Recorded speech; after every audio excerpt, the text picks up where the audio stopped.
Okay जी, हमने एक बहुत इंपॉर्टेंट डिस्कशन शुरू की थी and that was on page 106।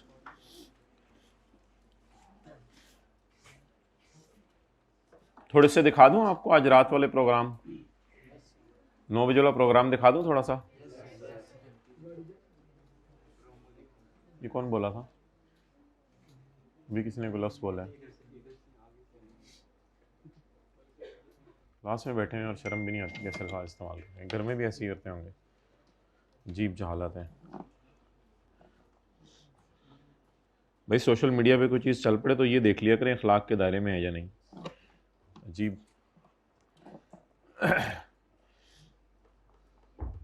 चलाने वाले तो जाहिल बैठे हैं, उस अमल करने वाले उससे आगे होते हैं। फिर रिकॉर्डिंग हो रही थी, चलो ठीक है, ऑनलाइन वालों को भी पता चलना चाहिए। अच्छा अच्छा यार, हम ये बात कर रहे थे कि छोड़ें पर आपको क्या दिखाने हैं एमसीक्यूज। कोई एक दो सैंपल बेस पे दिखा दूं, लेकिन वो वाला फिर टेस्ट में नहीं डालेंगे, ठीक है?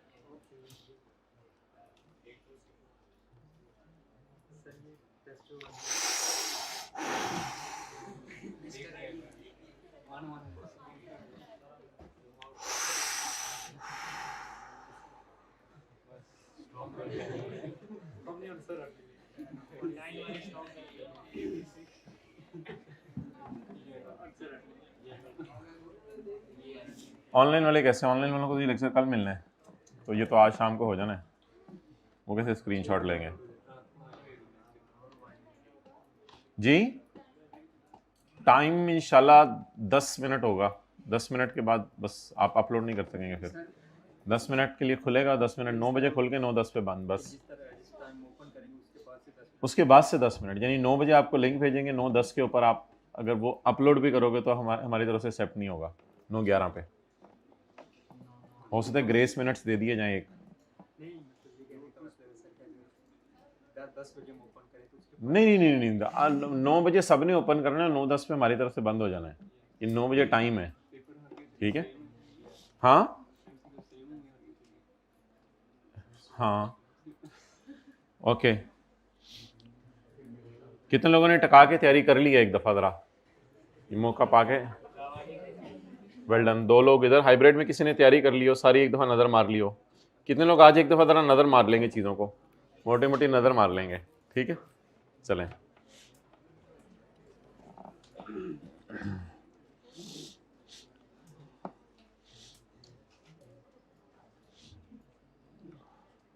अच्छा भाई, हमने ये डिस्कशन की थी कि अगर एक बंदा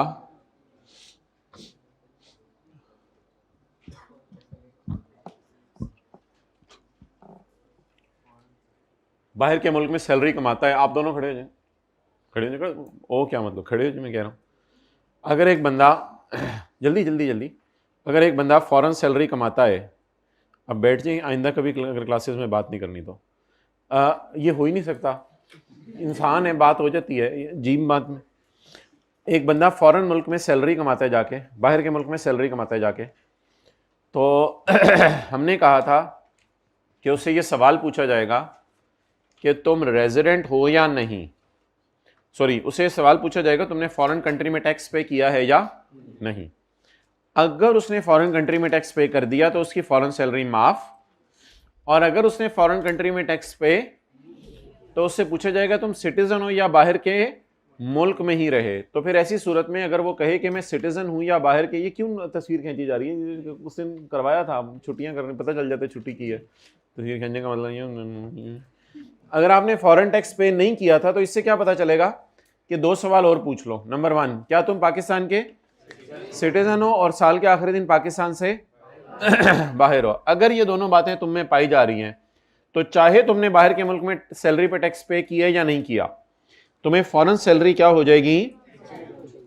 और अगर तुम कह दो कि मैं सिटीजन नहीं हूं या बाहर नहीं रहा, दोनों में से कोई एक बात पे भी तुम नो कर दो, तो ठीक है, तुम इधर आ जाओ। फिर तुम क्या हो? ऐसे बंदे हो जिसे फॉरेन सैलरी पे क्या देना पड़ेगा? टैक्स देना पड़ेगा।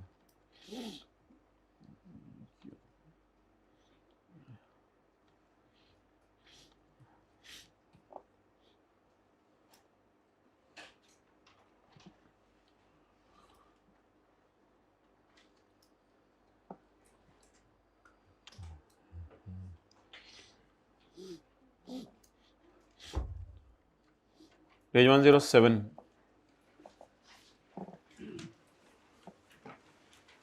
Pakistan source salary.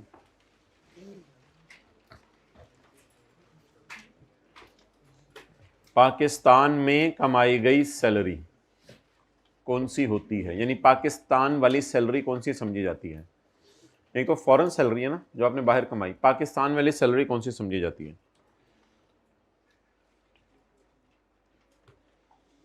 पहली बात, अगर आप नौकरी कर रहे हैं पाकिस्तान में, नौकरी कहां कर रहे हैं? पाकिस्तान में, तो जहां मर्जी आपको पैसे मिले, जहां मर्जी आपको पैसे मिले, आपने क्या करना है? नौकरी अगर आप पाकिस्तान में कर रहे हैं और जहां मर्जी आपको पूरी दुनिया में पैसे मिले, समझा जाएगा कि आप पाकिस्तान से सैलरी कमा रहे हैं। पाकिस्तान सोर्स सैलरी यानी पाकिस्तान से कमाई गई सैलरी है। असल में इनकम दो तरह की होती है ना, एक होता है पाकिस्तान सोर्स इनकम, एक होता है किस सैलरी को पाकिस्तान सोर्स कहने हैं वो डिस्कस करने हैं। इसके अलावा बाकी सारी क्या हो जाएगी? Foreign source. अगली बात,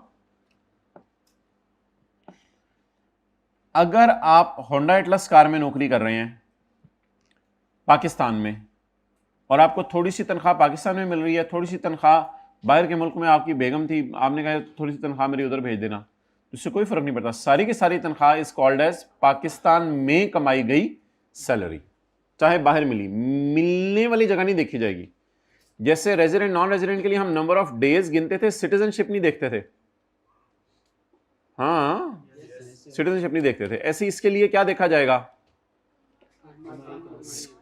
नौकरी कहां कर रहे हो, पाकिस्तान के नक्शे के अंदर रहते हुए कहीं नौकरी कर रहे हो या नौकरी बाहर कर रहे हो, नौकरी देखी जाए कहां। अगर नौकरी पाकिस्तान में कर रहे हो, पैसे जहां बोले मर्जी ले रहे हो, तो असूल क्या होगा? वो पाकिस्तान सोर्स सैलरी होगी। और अगर एक बंदा कहता है कि मैं हुकूमत का एम्प्लॉई हूं, अब ये पाकिस्तान में सारे लोग हैं या गिने चुने लोग हैं? तो बहुत गिने चुने लोग होंगे। अगर करोड़ों की आबादी, अरबों की आबादी है पाकिस्तान में, तो उसके अंदर कुछ लाखों लोग सिर्फ ऐसे होंगे जो गवर्नमेंट एम्प्लॉयज़ हैं। तो पाकिस्तान में शायद 1% लोग भी ऐसे ना हो जो हुकूमत के एम्प्लॉयज़ हैं, पुलिस में, फौज में नौकरी कर रहे हैं। कितने लोग होंगे मैक्सिमम? आधे से ज़्यादा तो वैसे ही अनपढ़ हैं। कई इलाके ऐसे हैं पाकिस्तान के, तो ये फौज इन इलाकों में नौकरी कर रहे होंगे, वो कितने लोग होंगे? बहुत थोड़े से लोग होंगे। तो जो हुकूमत का एम्प्लॉय है उसके लिए थोड़ी सी ज़्यादा रिलैक्सेशन है। वो पाकिस्तान क्या नौकरी जहां भी दुनिया में करे, उसकी सैलरी हमेशा क्या समझी जाएगी? पाकिस्तान सोर्स सैलरी, पाकिस्तान से कमाई गई salary. However, salary received by Pakistan government employ is taxable in Pakistan whether employment is exercised in Pakistan और अब्रॉड। टैक्सेबल इन पाकिस्तान की जगह इस पाकिस्तान सोर्स इनकम, ये पाकिस्तान सोर्स इनकम है। चाहे नौकरी आप बोलें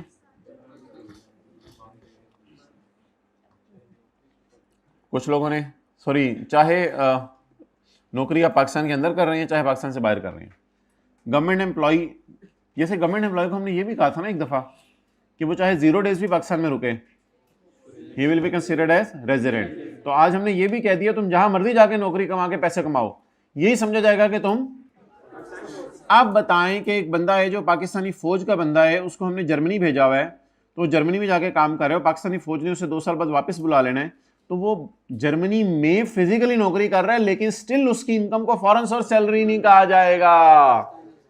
उसकी सैलरी को कौन सी सैलरी कहा जाएगा? Pakistan source salary. क्लियर हो गया?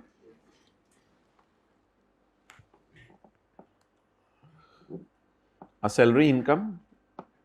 अब 2 बातें होगी, 2 किस्म के लोग हो गए। जो लोग पाकिस्तान के एम्प्लॉय गवर्नमेंट के नहीं है, उनके लिए क्या रूल है? उनके लिए यह शर्त है कि नौकरी पाकिस्तान के अंदर करें। अगर वो पाकिस्तान के अंदर नौकरी करेंगे, नक्शे के अंदर रहते हुए पाकिस्तान के, फिर नौकरी करेंगे सिंध में, पंजाब में, बलोचिस्तान में, केपी, अगर वो पाकिस्तान के नक्शे के अंदर रहते हुए नौकरी करेंगे तो उनको क्या फायदा मिलेगा? इनकी सैलरी का क्या नाम, फायदा तो छोड़ें, इसकी सैलरी का क्या नाम रख दिया जाएगा? पैसे जहां मर्जी मिले, पैसे जहां मर्जी मिले। और जो लोग पाकिस्तान की गवर्नमेंट के एम्प्लॉय हैं वो दुनिया के नक्शे के अंदर रह के, जहां चांद पे ना चले जाएं, वो दुनिया के नक्शे के अंदर, चांद पे भी चले जाएं, वो दुनिया के नक्शे के अंदर रह के जहां भी नौकरी करें, उनको क्या कहा जाएगा? तुम कौन सी सैलरी कमा रहे हो? हालांकि वो 3 साल से जर्मनी में सैलरी कमा रहा है, लेकिन कहा जाएगा तुम। अब मुझे ये बताएं, भाईजान आप खड़े हो जाएं, आप हैविंग मुस्टैशेस, जल्दी। आप मुझे ये बताएं, आपके कजन का नाम क्या है जो बाहर के मुल्क में गया हुआ है? नहीं गया हुआ, आप खड़े हो जाओ। क्या नाम है कजन का जो बाहर के मुल्क नौकरी करने गया हुआ है?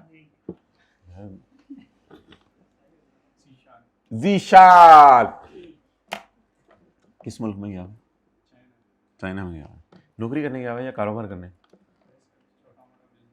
छोटा मोटा बिजनेस। मैं नौकरी करने कह रहा हूँ, नौकरी करने कौन गया हुआ है? हाँ खड़े हो जाए, नाम कजन का, फर्जी नाम बता दें। फर्जी नाम दिलावर। फर्जी है असली है? असली है। किस मुल्क में गया हुआ है? चाइना गया हुआ है। इन दोनों से जरा रब्ता करवा दो उससे, ठीक है? तो इनका कजन है, उसका नाम दिलावर है, वो चाइना के अंदर चिंग चुंग मिंग किस जगह पे गया हुआ है? हुबाई मूंग पूंग। हुबाई मूंग पूंग, मूंग पूंग अपनी तरफ से हमने डाला है, हुबाई में गया हुआ है। वो हुबाई मूंग पूंग में गया हुआ है नौकरी करने के लिए। तो बताएं वो पाकिस्तान सैलरी कमा रहा है या फॉरेन सैलरी कमा रहा है? बैठ जाए।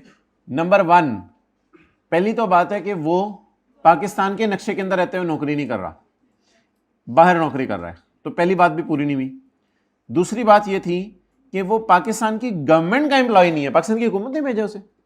नहीं, पाकिस्तान की हुकूमत कह रहे खुद गया, तो पाकिस्तान की हुकूमत ने नहीं भेजा, तो पाकिस्तान की गवर्नमेंट का एम्प्लॉय नहीं है। तो अब जब ये दोनों बातें उसमें नहीं पाई जा रही, तो इसका मतलब है वो बंदा फॉरेन सैलरी कमा रहा है। अब फॉरेन सैलरी और पाकिस्तान सैलरी में हमें फर्क पता चल गया।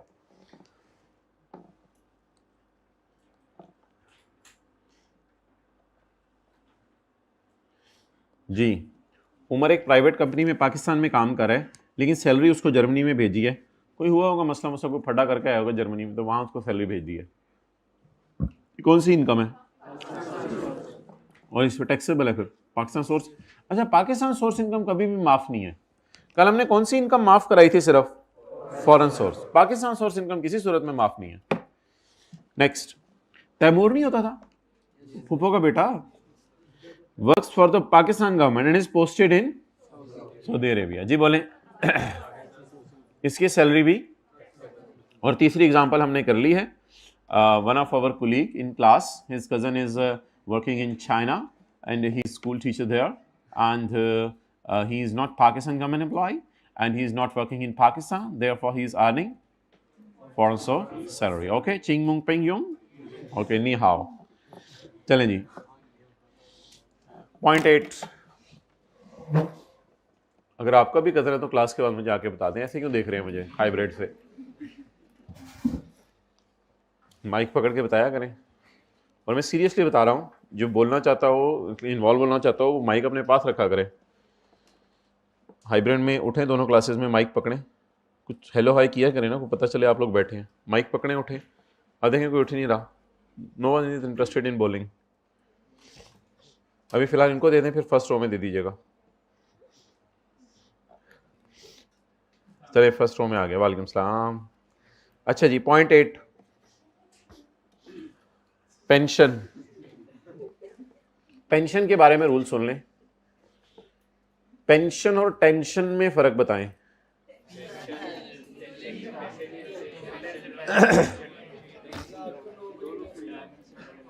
पेंशन उसको मिलती है जो नौकरी से रिटायर हो जाए और घर बैठ जाए, फिर भी उसका एम्प्लॉयर उसको पेंशन भेज रहा होता है। और टेंशन उसको होती है जो नेमतों पे शुक्र ना करे और मुसीबतों पे सब्र, उसको क्या होती है? टेंशन। और अल्हम्दुलिल्लाह 70 साल भी आपकी जिंदगी हो, टेंशन फ्री गुजारनी है आप लोगों ने, क्योंकि आप में ये 2 क्वालिटीज ऑलरेडी मौजूद हैं। अच्छा, अब आप मुझे ये बताएं, तो टेंशन का लफ्ज़ अपनी डिक्शनरी से ही निकाल दें। अब आप मुझे ये बताएं कि पेंशन अगर गवर्नमेंट एम्प्लॉय को मिल रही है या नॉन गवर्नमेंट एम्प्लॉय को मिल रही है या किसी बंदे को भी मिल रही है, तो क्या एम्प्लॉयर इतना अच्छा होता है कि रिटायर होने के बाद भी उसके घर पैसे भेजता रहे? हाँ, कई मिसालें हमने जिंदगी में देखी हैं। एम्प्लॉयर रिटायर हो जाता है, घर बैठा होता है, फिर भी एम्प्लॉयर उसके घर क्या भेज रहा होता है? पेंशन भेज रहा होता है। ये जो पेंशन है, it is a retirement benefit. Retirement के बाद ये मिलनी शुरू होती है, इसके लिए आपको नौकरी छोड़नी पड़ती है।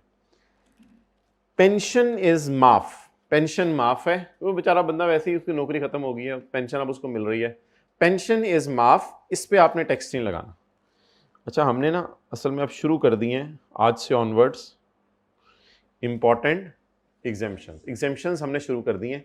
अब ये सैलरी माफ हुआ करेगी। प्रॉपर्टी में कोई नहीं एग्जेम्पशंस थी इतनी ज़्यादा, कैपिटल गेन में कोई ज़्यादा एग्जेम्पशंस नहीं थी। इधर आगे 4-5 सफ़े हैं एग्जेम्पशंस के। बहुत सी चीज़ें सैलरी में एग्जेम्प्ट की जा रही हैं, माफ़ की जा रही हैं। आज से ऑनवर्ड्स हमने एग्जेम्पशंस शुरू कर दिए हैं। कल की क्लास वैसे बहुत मज़े की थी।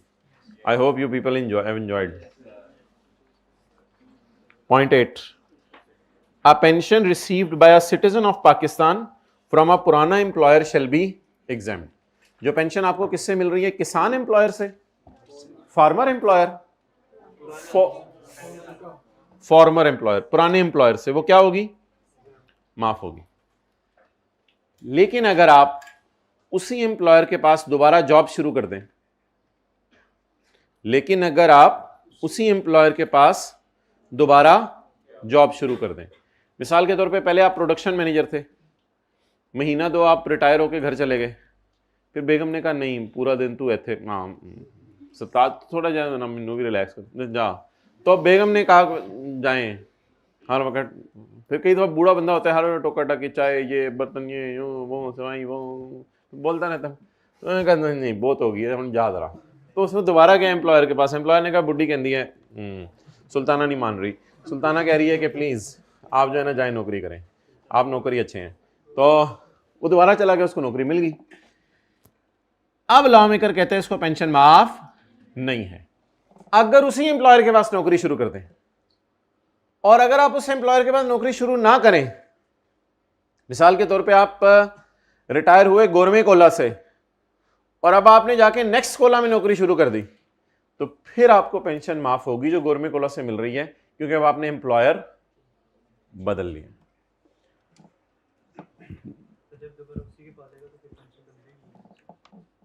नहीं, दोबारा उसी के पास जाएगा तो पेंशन मिलेगी, वो पुरानी नौकरी वाली मिलेगी। सैलरी तो नई नौकरी वाली मिलेगी, सैलरी की तो अलग बात है, वो तो टैक्सेबल है। तो आप गोरमे कोला में पहले प्रोडक्शन मैनेजर थे, आपकी तनख्वाह थी ₹1,00,000, आप रिटायर हो गए तो वो आपके घर हर महीने 10,000 भेज रहे थे। अब आपको 10,000 मिल रहा है, 2-3 महीने मिलता रहा। फिर एक दिन सुल्ताना ने कहा इट्स एनफ, 3 महीने हो गए तुम्हें बर्दाश्त करते हुए, बस बहुत, प्लीज़ सर था जाएँ, आप घर से थोड़ा बाहर बिला करें। तो ये नौकरी करने चला गया। अब जब ये नौकरी करने गया तो उन्होंने कहा कि भाई अब आप तो बूढ़े हैं, आपको 50,000 रुपया तनख्वाह दे देते हैं, आप सेल्स मैनेजर लग जाए हमारे। तो अब इसको 50,000 तनख्वाह वो मिल रही है और 10,000 पेंशन अलग मिल रही है। 10,000 पेंशन इसकी माफ होनी चाहिए थी, लेकिन अब माफ इस वजह से नहीं होगी कि दोबारा सेम एम्प्लॉयर के पास काम शुरू कर दिया। ये मैं कहना चाह रहा था जी।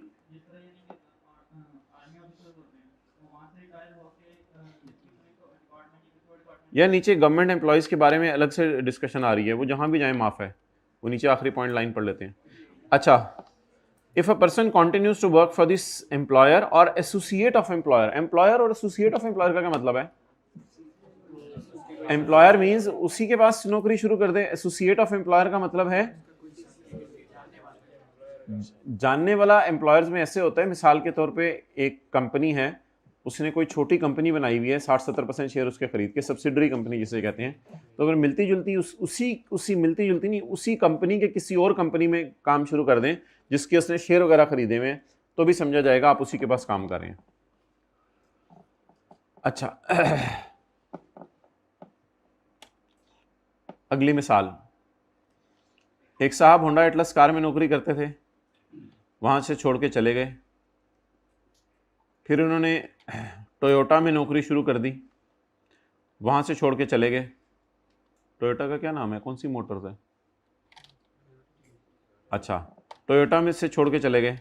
फिर अब किया गाड़ी वाले उनके पास काम कर रहे हैं। अब इनको एक वक्त में कितनी पेंशन्स मिल रही हैं? 2, क्योंकि ये दो जगह से नौकरी छोड़ के आए हैं। तो इनको 2 से 20 साल एक जगह नौकरी की हो, 20 साल एक जगह नौकरी की हो, तो फिर भी नौकरी करने का पूरा ना हो रहा हो तो चलो किया में जाते हैं, बहुत ज़्यादा नौकरी करते हैं, नौकरी रहना है। तो अब इनको जो 2 पेंशनें मिल रही होंगी, एक पहले एम्प्लॉयर से और एक दूसरे एम्प्लॉयर से। तीसरे एम्प्लॉयर से तो तनख्वाह मिल रही होगी।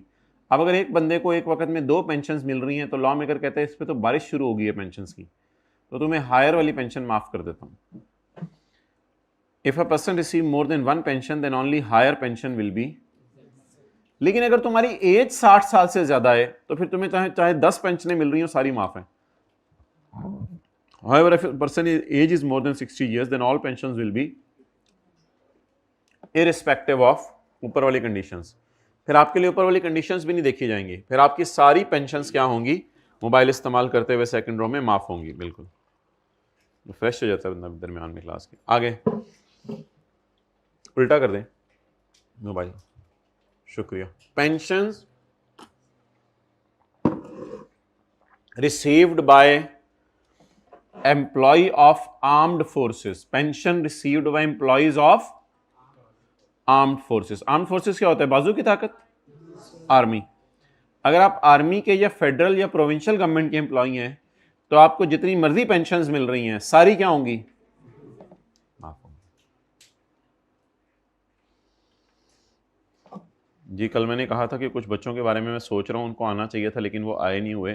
तो वो कौन से बच्चे हैं जो ये समझते हैं कि उनके बारे में सोचा जा रहा था, हाथ खड़ा करें जल्दी जल्दी जल्दी जल्दी जल्दी जल्दी जल्दी। हाइब्रिड में हाथ खड़ा करें जल्दी जल्दी जल्दी जल्दी। जी बिल्कुल, आपको सोचना भी चाहिए था, ये वेल डन। ओके, इनको भी शाबाश दे रहा हूं मैं। पॉइंट 12, कम्यूटेशन ऑफ पेंशन और ग्रेचुटी। अब ये 2 अलग अलग चीजें हैं, कम्यूटेशन ऑफ पेंशन और ग्रेचुटी। भाईजान भाईजान इनकी लट बालों की साइड पे करें जरा, का माथा नजर आए। अच्छा मुझे ये बताएं, आपने टेस्ट 4 दिया था जिसकी डिस्कशन हुई थी, क्लास के बाद मिलिएगा जरा, ठीक है।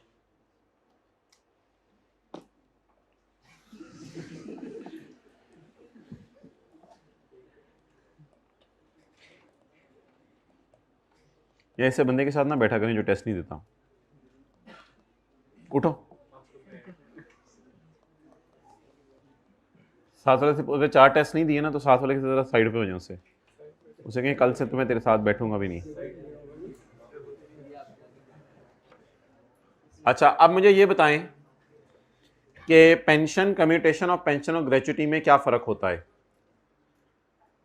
पेंशन तो ये होती है जब आप रिटायर हो गए तो आपको हर महीने जो घर में पैसे आ रहे हैं, that is pension. Commutation of pension ये होता है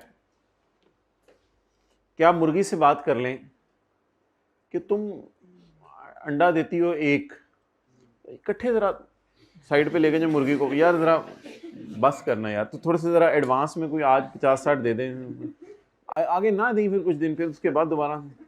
दैट इज कॉल्ड एज, या बहन से मुज़ाकरात आप कर लेंगे कि 10-10, 15-15 किलो एक ही दफ़ा जरा 6-7 मन दूध दे दें, मेरी भी कुछ ज़िंदगी में। तो इसी तरह आप एम्प्लॉयर को साइड पे लेके जाते हैं और एम्प्लॉयर को कहते हैं यार ये क्या तरसा तरसा के तूने हर महीने मुझे घर 20,000 रुपया भेजना है, तो नौकरी मैंने छोड़ दी, हर महीने तरसा तरसा के हर महीने मेरे घर 20,000 भेजेगा, तो मेरे घर 10,000 भेज दिया कर हर महीने, और बाकी शायद मेरी रिमेनिंग यूजफुल लाइफ 10 साल रह गई है, तो मुझे लग रहा है शायद 70 साल की उम्र में मैं चला जाऊंगा। तो ऐसा करके जो 10 साल के 10,000 बनते हैं ना जो तुमने मुझे देने हैं, वो सारे किसी तरह ना मुझे शॉपर में डाल के इकट्ठे दे दे, तो ये ज़रा अगर मेरे लिए भला हो जाएगा। तो पेंशन ले रहा है या पेंशन को कम्यूट करवा के लेना चाह रहा है, अब ये एम्प्लॉयर की मर्जी है, माने ना माने। तो होता यह है कि फिर एम्प्लॉयर्स इनको पूरी पेंशन नहीं देते, आधी पिछाधी पेंशन दे देते हैं, और बाकी जो आधी बच जाती है वो सारी एडवांस में करके उसको इकट्ठी करके लिफाफे में डाल के दे देते हैं। डेट इज कॉल्ड एज, लेकिन आपको ये पता होना जरूरी नहीं है what is commutation of pension, इसलिए मैंने डब्बे के अंदर बताया हुआ है कि पेंशन क्या होती है, कम्यूटेशन ऑफ पेंशन क्या होती है, लेकिन ये आपको पढ़ने की जरूरत नहीं है, आपने बस इसकी टैक्स ट्रीटमेंट देखनी है। ग्रेचुटी ये होती है कि जब एम्प्लॉई जा रहा हो तो उसको ना जाते हुए कुछ तोहफा दिया जाता है, पैसे दिए जाते हैं। ये पैसे पेंशन और कम्यूटेशन ऑफ पेंशन के अलावा होते हैं। ये क्या होते हैं कि अगर एम्प्लॉई ने मिसाल के तौर पे 20 साल नौकरी की है तो उसको 20 तनख्वाहें मुफ्त में दे दी जाती हैं। 20 तनख्वाहों से मतलब है कि 20 महीने समझ लें, 20 महीने की तनख्वाह उसको मुफ्त में दे दी जाती है। तो अगर कोई एम्प्लॉय 25 साल नौकरी करके जा रहा है तो मैं ये नहीं कह रहा 25 साल ज़रब 12 महीने की तनख्वाह दे दी जाती है, यानी उसे 25 साल तक भी तनख्वाह मिलती रही और उतनी ही तनख्वाह दोबारा भी दे दी है, इतनी लुट नहीं मची हुई। मतलब ये कि एम्प्लॉयर अक्सर कहता है कि तुमने 18 साल मेरे पास नौकरी की तो 18 तनख्वाहें मेरे से मुफ्त में ले लो तोहफे के तौर पे, इसे कहते हैं ग्रेच्युटी। बहरहाल ग्रेच्युटी कैसे कैलकुलेट होती है ये हमें जानना ज़रूरी नहीं, हमने इसकी टैक्स ट्रीटमेंट जाननी है। लेकिन एक बात ज़रूर याद रखिएगा, ये दोनों अमाउंट्स, ये commutation of pension, provident fund और ग्रेच्युटी, प्रोविडेंट फंड भी हम पढ़ेंगे इंशाल्लाह अपकमिंग पेजेस पे, ये आपको लंप सम मिलती है। लंप सम का क्या मतलब है, यानी एक ही वक्त मिलती है, एक ही वक्त मिलती है इकट्ठे। जिस दिन आप रिटायर हो रहे हो उस दिन आपको एक शॉपर पकड़ा दिया जाता है कम्यूटेशन ऑफ पेंशन का, दूसरा शॉपर पकड़ा दिया जाता है प्रोविडेंट फंड का, तीसरा शॉपर पकड़ा दिया जाता है ग्रेच्युटी का। तो इन शॉपरों को आप जो है वो डाल के किसी बैग के अंदर घर ले जाते हैं, 3 शॉपरों को जाके खोलते हैं तो इनमें कायदे आज़म वाले नोट होते हैं। लेकिन ये पेंशन आपको तरसा तरसा के मिलती है, इसके लिए आपको हर महीने का वेट करना पड़ता है। अक्सर आपने सुना होगा बैंक में छुट्टी थी, पेंशन वाले गए, उनको पेंशन नहीं मिली, फिर अगले दिन उनको जाना पड़ा, बैंक के बाहर लाइनें लग गई। तो पेंशन आपको हर महीने मिलती है।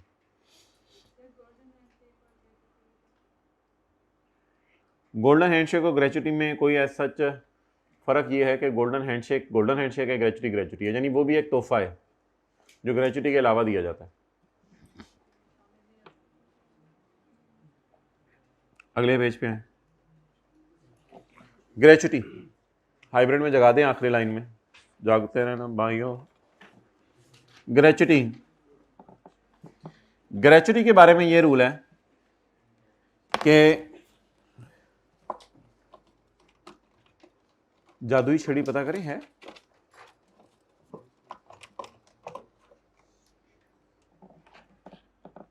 ग्रेच्युटी के बारे में ये रूल है कि जब आपको ग्रेच्युटी रिटायरमेंट के टाइम पे मिलेगी तो आपसे पूछा ये जाएगा कि आप हुकूमत के एम्प्लॉई हैं। जी मैं हुकूमत का एम्प्लॉई हूं, आपको सारी ग्रेच्युटी माफ, यानी अगर आपको 6 लाख ग्रेच्युटी मिली है, 6 लाख की 6 लाख माफ, कुछ भी इनकम में ऐड नहीं होगा।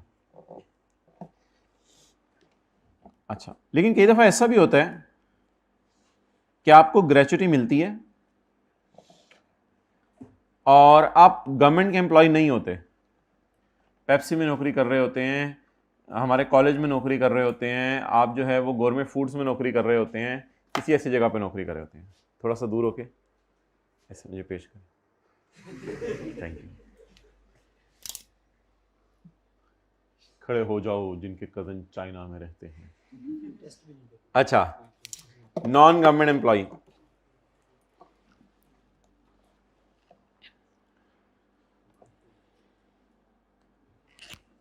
जो बंदा गवर्नमेंट का एम्प्लॉय नहीं है, मिसाल के तौर में पेप्सी पे नौकरी कर रहा है, तो पेप्सी वालों को चाहिए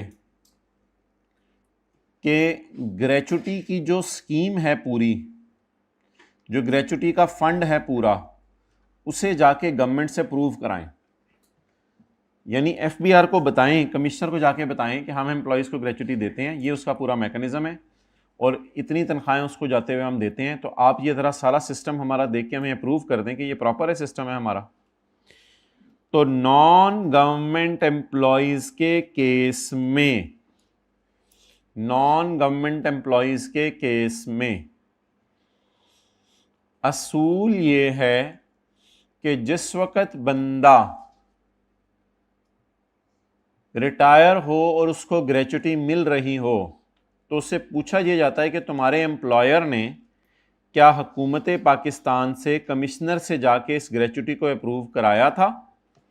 तो अगर वो कहते हैं हाँ ग्रेच्युटी फंड अप्रूव कराया था कमिश्नर से हमने, तो फिर आपकी सारी ग्रेच्युटी क्या है, माफ। अगर पेप्सी के अंदर एम्प्लॉय है और पेप्सी वालों ने कमिश्नर से अप्रूव नहीं कराया, कमिश्नर से अप्रूव, बल्कि इन्होंने एफबीआर से अप्रूव कराया। एफबीआर से जो अप्रूव कराया जाता है वो स्कीम होती है, वो फंड नहीं होता, बस ये नाम फर्क है। और कमिश्नर से जो अप्रूव कराया जाता है वो, तो ये एग्जेम्प्ट होगा अप टू 3 लाख। 3 लाख का क्या मतलब है कि अगर आपको 7 लाख मिली है तो 3 लाख तक माफ है, तो इनकम में कितनी जाएगी? 4 लाख।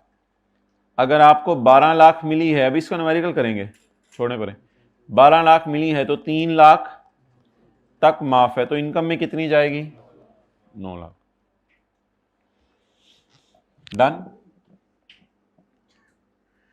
अब अगर एक बंदा गोरमे कोला में नौकरी कर रहा है, तो गवर्नमेंट एम्प्लॉय तो नहीं है, गोरमे कोला ने कमिश्नर से भी अप्रूव नहीं कराया, एफबीआर से भी स्कीम अप्रूव नहीं कराई, बल्कि वैसे ही अपने एम्प्लॉयज को ग्रेचुटी देती जा रही है। तो ऐसी सूरत में ग्रेचुटी का नाम क्या होगा? ये भी माफ होगी, माफ होगी, लेकिन कितनी? Up to lower of what? 75,000 और 50% ऑफ, यानी जितनी ग्रेचुटी मिली उसका 50% या 70। ये भी मैं न्यूमेरिकल इसका कराऊंगा तो बात क्लियर हो जाएगी। अच्छा, कुछ लोगों के जहनों में ये सवाल आता है कि एफबीआर बड़ा इदारा है, इससे अप्रूवल करा रहे हैं तो सिर्फ 3 लाख माफ, कमिश्नर एफबीआर का नौकर है, उससे अप्रूव करा रहे हैं तो सारा माफ। तो ये सवाल नहीं जहन में आना चाहिए। आगे चलें। असल में एफबीआर से जो स्कीम अप्रूव होती है ना, वो हैफेजर्डली होती है, जल्दी जल्दी जाके होती है, और एफबीआर ज़्यादा फॉर्मेलिटीज़ में नहीं पड़ता। लेकिन अगर कमिश्नर से अप्रूवल करानी होती है, फिर एफबीआर कमिश्नर को कहते हैं कि यार पूरी डिटेल देखो इनकी, और सारा जो है वो फिर वो बहुत लंबा प्रोसेस होता है। कमिश्नर से अप्रूवल बड़ी मुश्किल से मिलती है, वो भी एफबीआर के अंडर ही कर रहा होता है अप्रूवल, लेकिन इसमें ज़रा ज़्यादा डिटेल देनी पड़ती है, इसमें कम डिटेल दे के गुजारा चल जाता है, वो ये वजह है। तो इस वजह को जानना कोई ज़रूरी नहीं है। कम्यूटेशन, ज़िंदगी में कभी किसी के सामने कोई बात करे तो ये नहीं कहना हाँ, ये आदाब के बहुत खिलाफ है, गलत चीज़ को गलत जगह पे अप्लाई। अच्छा, commutation of pension, pension commute होके मिली किसी को, अगर तो आप हुकूमत के नौकर हैं तो आपको सारी माफ, अगर आप हुकूमत के नौकर नहीं हैं और एफबीआर की स्कीम से आपको मिली है तो भी, यहां कमिश्नर के फंड की कोई बात नहीं है, यहां सिर्फ एफबीआर की स्कीम की बात है। वहां एफबीआर की स्कीम पे 3 लाख तक माफ था, यहां सारा माफ। और अगर आपने कहीं से अप्रूव नहीं कराई, चलें जी क्वेश्चन नंबर 2 करें, अगले पेज पे आके जल्दी से सॉल्व कर दें। क्वेश्चन नंबर 2,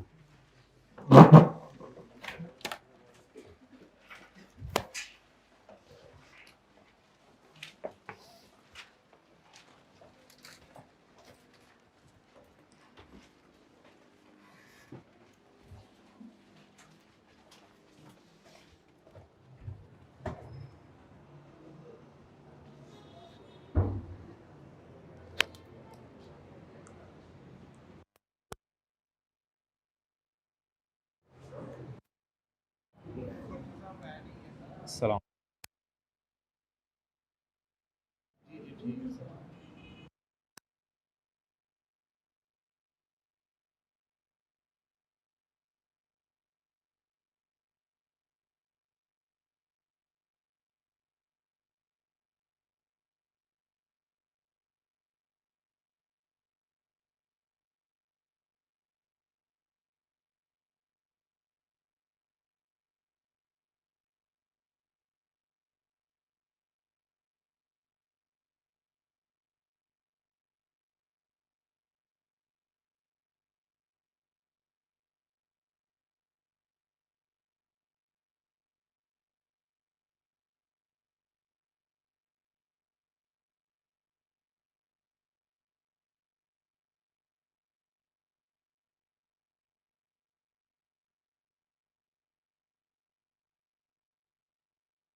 नहीं हुआ, बातें हो गई बस खत्म, कोई सॉल्व नहीं किया, नजर आ रहे हैं सॉल्व नहीं हुआ।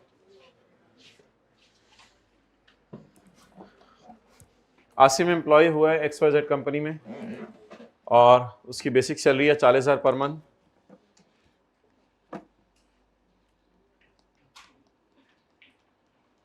चालीस हजार 12 ना, रिटायर्ड ऑन मार्च 31, 2011। तो कितने महीने? जवाब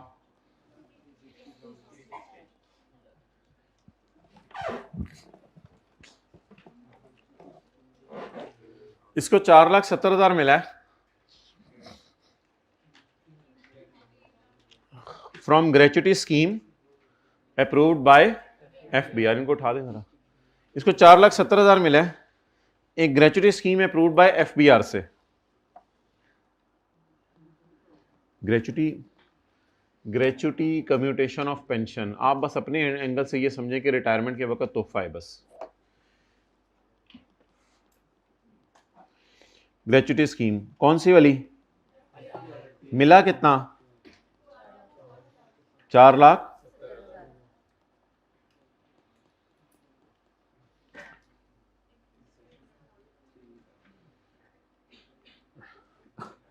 ये वाला है?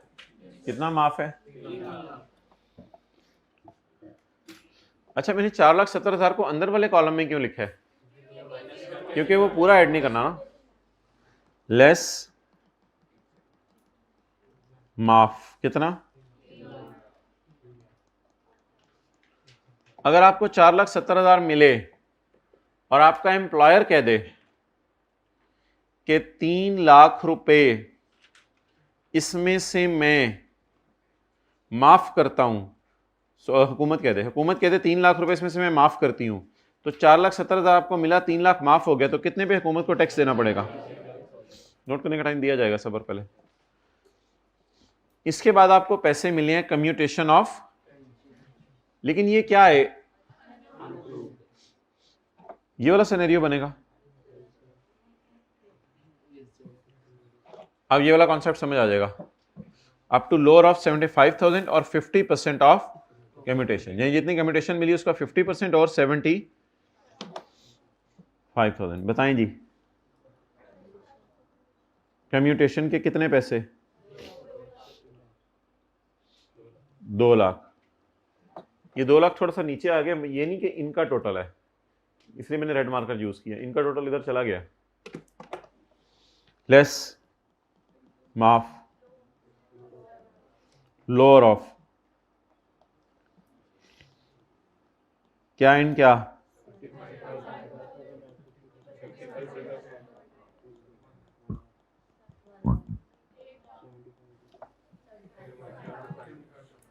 इन दोनों में से लोअर माफ है। कितना माफ है? अच्छा, मिला कितना था? मिला कितना था? 2 लाख। माफ कितना? तो भी ना करना, 75। तो जवाब 1,25,000। डन। 6।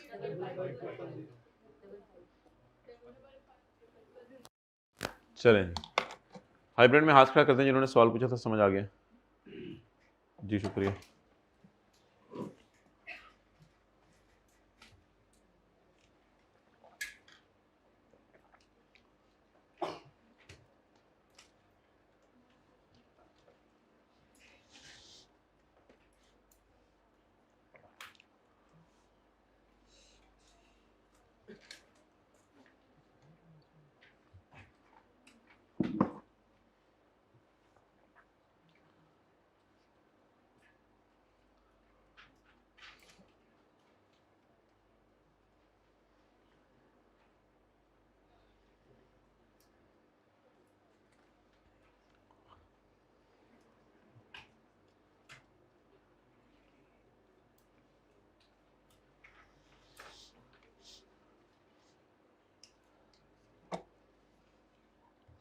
ओके,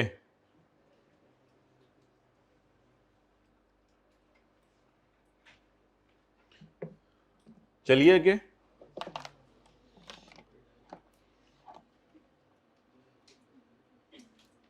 आपने देख लिया होगा ये जो रिजल्ट आया है कि आई कैप जो है वो बिल्कुल बड़े ज़बरदस्त तरीके से पढ़ने वाले और ना पढ़ने वाले को अलग अलग कर देता है। तो इसलिए प्लीज़ किसी खुशफहमी का शिकार होने की ज़रूरत नहीं है। मुझे आता है, मुझे पता है, मुझे ये मेरे लिए क्या मसला है। तो खुदा के लिए खुद अपने आप को सीरियस रखें। और आपको पता है किस तरह आप लोगों ने संडे ज़ाया किया है, किसी को बताने की ज़रूरत नहीं है। कितने लोगों ने संडे को इफेक्टिवली यूटिलाइज़ किया? 1 2 3 4 5 6 9 11 12 13 14 15 16 17 बॉयज़ हाइब्रिड 18 19 20 21 22। अब इसको डिवाइड करो ज़रा 180 पे क्या जवाब आ रहा है। अब ये देख लो 10-15% बच्चा सीरियस है, भाई क्या अब क्या करें? और आप मुझे मुस्कुरा के देख रहे हो। अभी मैंने सैलरी का कल पढ़ा हुआ पूछ लेना, वो आपको याद नहीं होना। हालांकि आपने इस चैप्टर में मेरे सामने बैठ के पहली रो में नियत की थी ये चैप्टर तो मैंने साथ साथ करना है।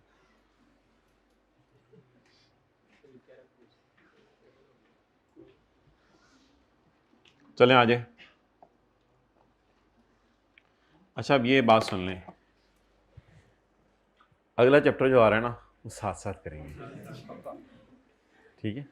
ये वाला छोड़ दें जो 2-4 दिन रह गया, ये फारग हो, ये जहाँ मर्जी जाए, अगला चैप्टर साथ साथ करेंगे। पेज 107।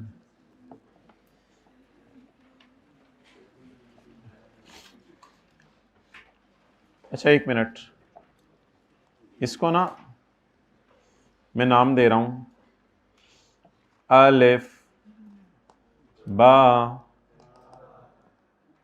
पा पापा अलिफ बा पा अलिफ बे पे ते से आ गया डायरेक्ट, हमारे इलाके में टे आता है, मैं उर्दू वाले कर रहा हूँ। अलिफ बे पे ते टे से और जीम। डन। अब हमने ढूंढना है कि ये लॉ में अलिफ बे पे तेटे से जीम कहां लिखा हुआ है। चलें आ जाए ढूंढते हैं। पेज 107, ये लगा लें पहले अलिफ बे पे तेटे से जीम।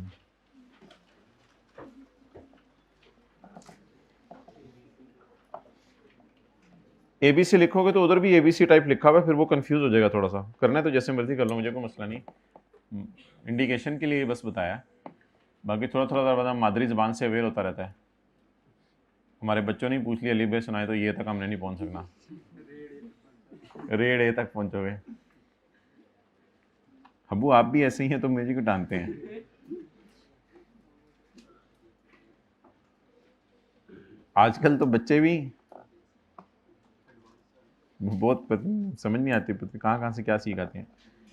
तो 1 क्लास में बेटा है, वो कहते हैं बस लर्निंग करनी होती है। लर्निंग बात तो ठीक है, लर्निंग करनी होती है, लेकिन कहाँ कहाँ से बच्चे क्या क्या सीखते रहते हैं। Page 107 12 commutation of pension received from government और pension scheme approved by board shall be. Commutation of pension अगर आप गवर्नमेंट से रिसीव करेंगे, कम्यूटेशन ऑफ पेंशन आप किससे रिसीव करेंगे? और pension scheme approved by board. आंखें खोल के, यानी किस किस की बात करें जरा सोच के बताएं। टे और से। एक्सेलेंट, कितने लोगों ने बोला था? टे और से दोनों की बात कर रहा है।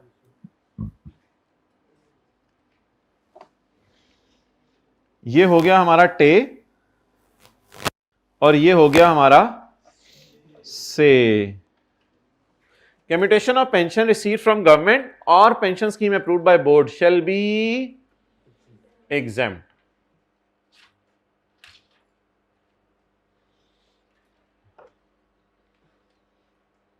रात 11 बजे शुरू किए थे एमसीक्यूज बनाने आपके लिए, 10:30 बजे, और तकरीबन 12:40 हो गए थे। तो लेकिन आप लोगों के लिए तो कोई मसला नहीं, आप लोगों तो बनाने तो नहीं, आप लोगों ने तो सॉल्व ही करने हैं। तो 10 minutes would be enough for you I think to solve this. Point number 13,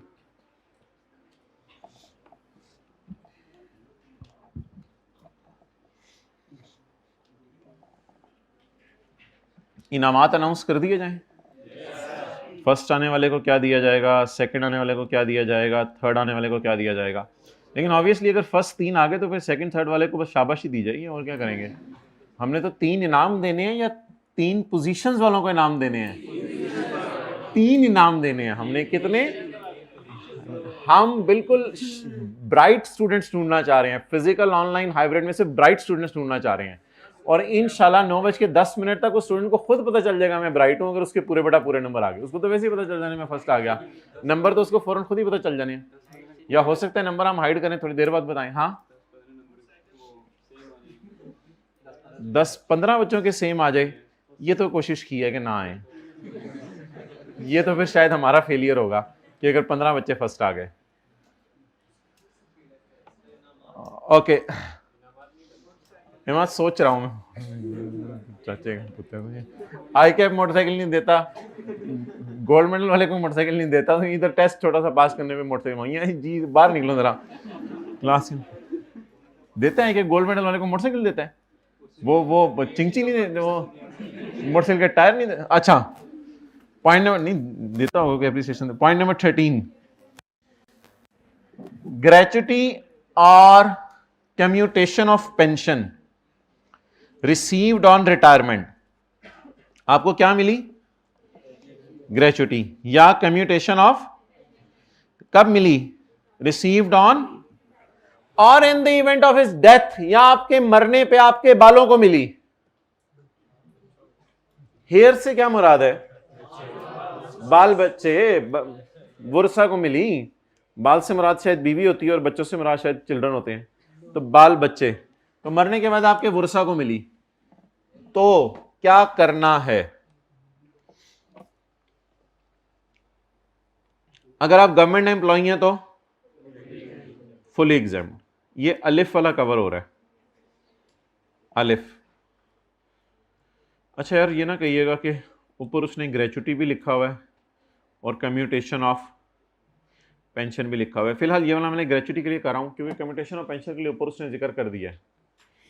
आगे बड़ा क्लियर है, दूसरे तीसरे चौथे पॉइंट में बड़ा क्लियर है। वो gratuity fund approved by commissioner, ये कौन सा था? Gratuity fund approved by commissioner,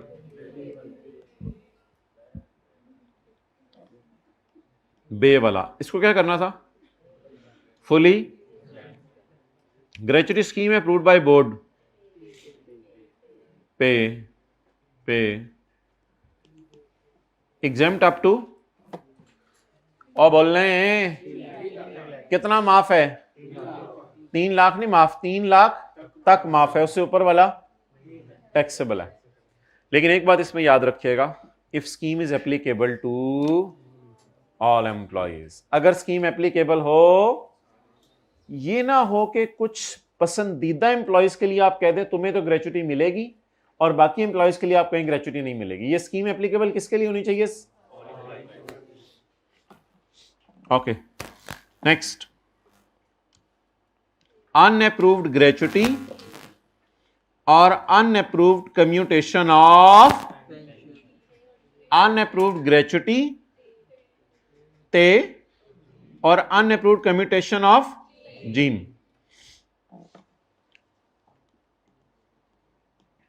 इसके लिए क्या रूल है?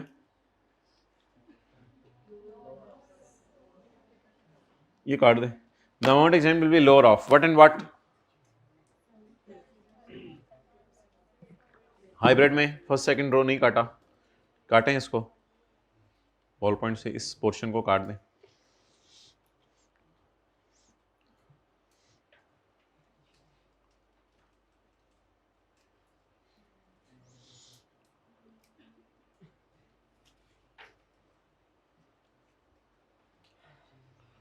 चलो चलिए अगला पॉइंट निकाल लें। ये क्लियर हो गया सारा? कम्यूटेशन ऑफ पेंशन गवर्नमेंट वालों के लिए क्या है? जल्दी बोलें। Exam. Pension scheme approved by board भी, गवर्नमेंट एम्प्लॉयज के लिए ग्रेचुटी भी,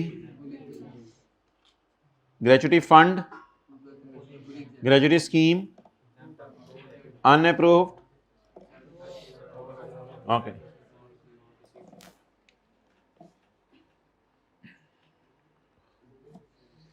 इस चौथे पॉइंट के साथ चंद कंडीशंस अटैच है। इस चौथे पॉइंट के साथ चंद कंडीशंस अटैच हैं। अगर ये कंडीशंस पूरी होंगी तो ये अमाउंट माफ होगी, वरना ये अमाउंट माफ नहीं होगी। अगर ये कंडीशंस पूरी होंगी तो ये अमाउंट माफ होगी, वरना ये अमाउंट माफ। अब वो क्या कंडीशंस हैं?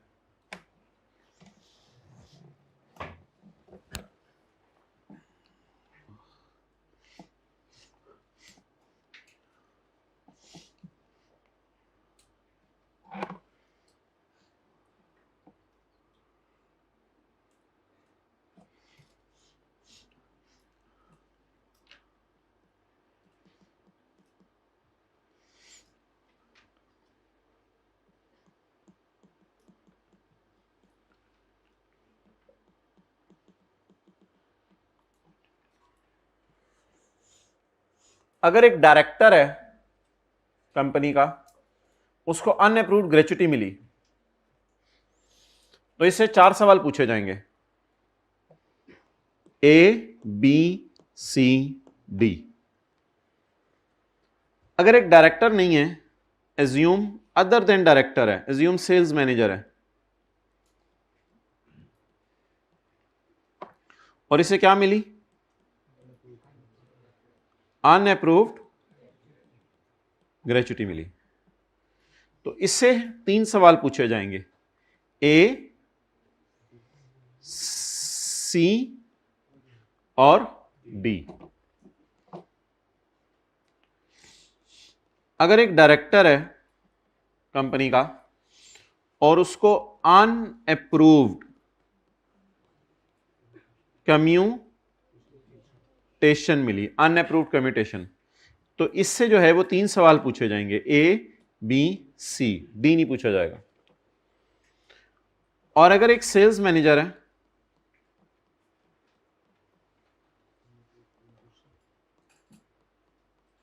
एज्यूम करें कंपनी का सेल्स मैनेजर है और उसे क्या मिली?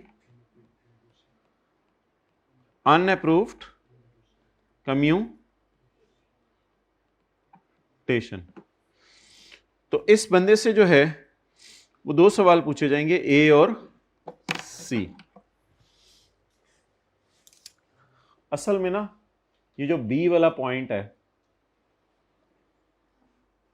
ये डायरेक्टर्स के लिए है सिर्फ, थोड़ा थोड़ा समझ आया? ये बी वाला अभी समझ आ जाएगा आपको, मैं ऊपर पढ़ूंगा, ये जरा ऐसे ही थोड़ा सा लंबा हो गया, परेशान हो गए। डायरेक्टर्स के लिए कौन सा पॉइंट है? अगर एक बंदा डायरेक्टर नहीं है तो उसके लिए बी पॉइंट नहीं है। और ये जो डी वाला पॉइंट है, डी वाला पॉइंट, ये कोई बच्चा बताए किसके लिए है?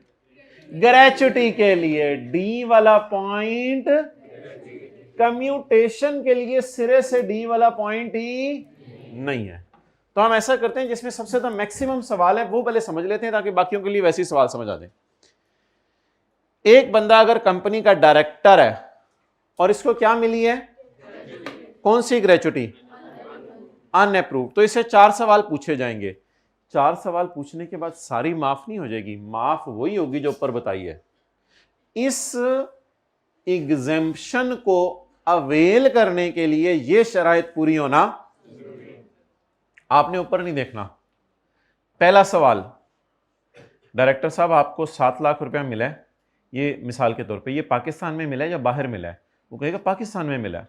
अच्छा चलें, अगला सवाल आपसे, डायरेक्टर साहब को हमने साइड पे बुलाया ना, डायरेक्टर साहब जरा साइड पे आ जाएं। आपको 7 लाख रुपए मिली है अनअप्रूव्ड ग्रेच्युटी, पाकिस्तान में मिली है? हाँ पाकिस्तान में, शेखुपुरा के अकाउंट में मैंने ट्रांसफर कराई है। अच्छा आप एम्प्लॉय डायरेक्टर हैं, यानी कि 8 घंटे नौकरी करते हैं, या वो डायरेक्टर हैं जो कभी कभी सिर्फ बोर्ड मीटिंग में आते हैं? मैं एम्प्लॉय डायरेक्टर हूँ। हाँ अच्छा अच्छा अच्छा, आगे चलें। अच्छा आप पाकिस्तान में 183 डेज हैं? हाँ हाँ हाँ हाँ, मैं पाकिस्तान में 183 डेज था, बिल्कुल था। अच्छा आपको पास्ट में तो कोई ग्रेच्युटी नहीं मिली? नहीं नहीं नहीं नहीं नहीं, मुझे पास्ट में कोई ग्रेच्युटी नहीं मिली। अगर इन 4 सवालों के जवाब इसने वो दे दिए जो मैंने कहे हैं अभी, तो फिर इसको अल्हम्दुलिल्लाह ये एग्जामिशन अवेलेबल है। तो पहला सवाल आपसे क्या पूछने, आंखें खोल के, आप पाकिस्तान में पैसे मिले हैं? हाँ। आप एम्प्लॉय डायरेक्टर हैं? हाँ। आप रेजिडेंट हैं? हाँ। वो जी भी हो जाता है, लेकिन फिलहाल हाँ बोलने में मजा आ रहा है। अब जी में उतना मजा तो नहीं आएगा। हाँ, क्या आपको पहले कभी ग्रेजुएटी मिली है ना? इसका मतलब है इस बंदे को ले जाओ साइड पे, इसकी ये वाली अमाउंट्स क्या कर दो, माफ कर दो। लेकिन अगर एक बंदा सेल्स मैनेजर है और डायरेक्टर नहीं है कंपनी का, तो उससे पूछने की जरूरत ही नहीं ये वाला सवाल, ये तुम एम्प्लॉय डायरेक्टर हो, वो तो डायरेक्टर है ही नहीं, तो ये वाला सवाल किसके लिए था? डायरेक्टर के लिए। तो इससे बस 3 सवाल पूछ लें। ओए, अब ये तो सेल्स मैनेजर है ना, इससे हल्का फुल्का ओए कहा जा सकता है। ओए, तो ये पैसे पाकिस्तान में मिले? हाँ, वो भी आगे से बोला हाँ। अच्छा, इसके बाद फौजियों ने बंदे को पकड़ लिया ना, बच्चा था आप लोगों की तरह का, शरारती बच्चा था, चलिए छोड़ें।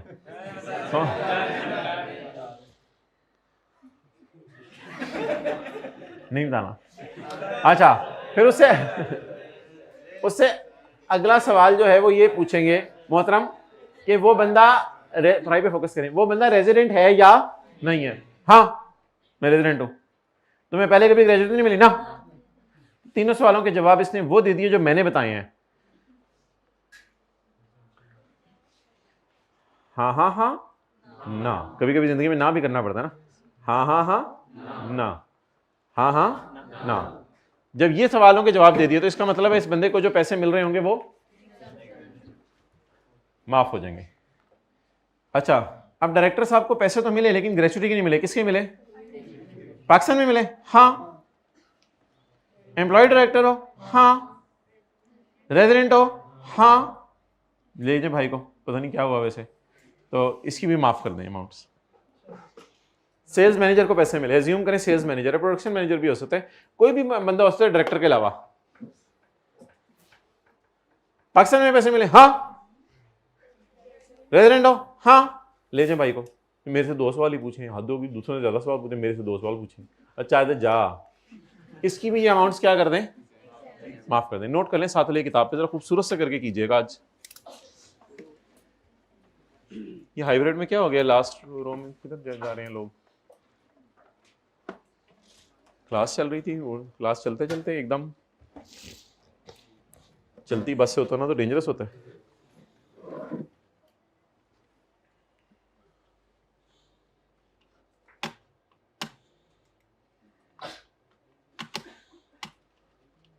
लेकिन ऐसे भी बच्चे हैं आजकल, बस में बैठते ही नहीं, पूरा पूरा दिन क्लास छोड़ देते हैं। ये मेरे हिसाब से लोगों का काम नहीं। मैं कल की क्लास की बात नहीं कर रहा, वो एक्सेप्शनल केस था, मैं जनरल बात कर रहा हूँ। तो मेरे आप जैसे कि हिम्मत तो नहीं क्लास छोड़ने की, आपकी है? कम से कम हमारी हिम्मत तो नहीं कि क्लास छोड़ दे, नहीं बंदा क्लास छोड़ दे, ये पागल हो गए बंदे को। डीओजी ने बाइट किया, तो डीओजी ने भी बाइट किया तो बंदा क्लास पढ़ने आ जाता है।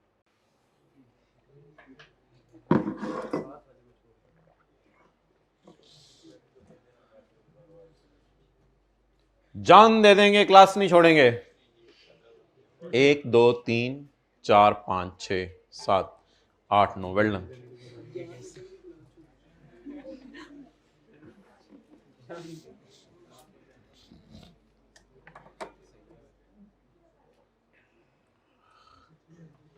हाइब्रिड में टका के बातें कर ले, सेकंड लास्ट और थर्ड लास्ट लो में सारी बातों का कोटा आज पूरा कर लें, कोई मसला नहीं, ताकि आइंदा फिर मसला ही ना हो जाए।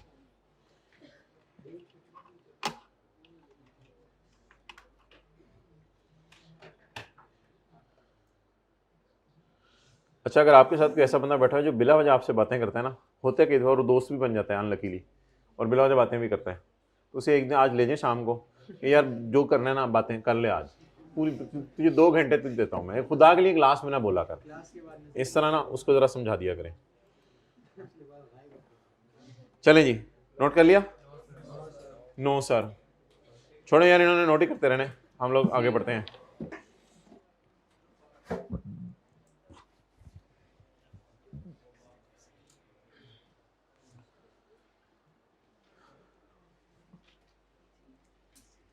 The exemption on unapproved gratuity or unapproved commutation of pension. Exemption on unapproved gratuity or unapproved commutation of pension shall apply if the payment is received in, और अगर वो डायरेक्टर है तो उससे एक और चीज़ पूछें, अगर वो है, इन केस अगर नहीं है तो ठीक है, अगर वो डायरेक्टर है तो उससे एक और चीज़ पूछें कि तुम रेगुलर एम्प्लॉय हो या नहीं। और अगला सवाल क्या पूछें उससे, आपने देखा ए और सी तो सबसे ही पूछना है, ए और सी तो सबसे ही पूछना है। और एक और सवाल पूछें, लेकिन वो सिर्फ ग्रेचुटी वालों से पूछें, टू ग्रेचुटी रिसीव्ड। ये सवाल डायरेक्टर के लिए, ये ग्रेचुटी वालों के लिए है। अगर आपने ग्रेचुटी रिसीव की है तो आपके लिए शर्त ये कि पास्ट में आपने कोई ग्रेचुटी उस एम्प्लॉयर या किसी और एम्प्लॉयर से ना ली हो। वो किसी भी किस्म की ग्रेचुटी हो सकती है।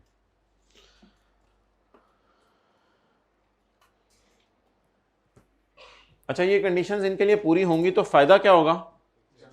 सारी अनअप्रूव्ड माफ हो जाएगी, या माफ इतनी ही होगी?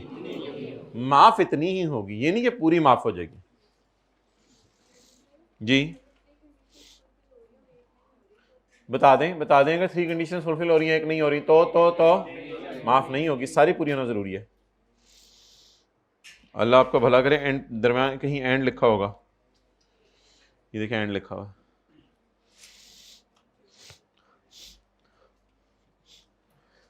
Page number 109।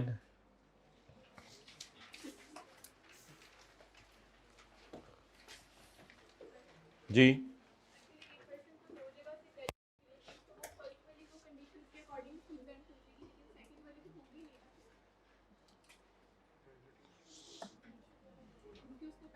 अगर अनअप्रूव्ड है, 24, कोई भी बेनेवोलेंट ग्रांट किसी बंदे को मिली है बेनेवोलेंट फंड से। बेनेवोलेंट फंड एक बास्केट होती है जो एम्प्लॉयर ने बनाई होती है, तो ये भी एक तरह का तोहफा होता है। ये अब तो कोई इतनी खास टेस्ट नहीं हुई, बल्कि 20-25 साल से आगे में टेस्ट नहीं की। ये बेनेवोलेंट फंड एक तरह का तोहफा ही होता है जो एम्प्लॉयर एम्प्लॉय को दे रहा होता है। ये पैसे भी बस माफ़ हैं, ये याद रख लें, और कोई ज़्यादा याद रखने की ज़रूरत नहीं। अच्छा जी, क्लास छोड़ के ना जाया करें। अच्छा मोहतरम,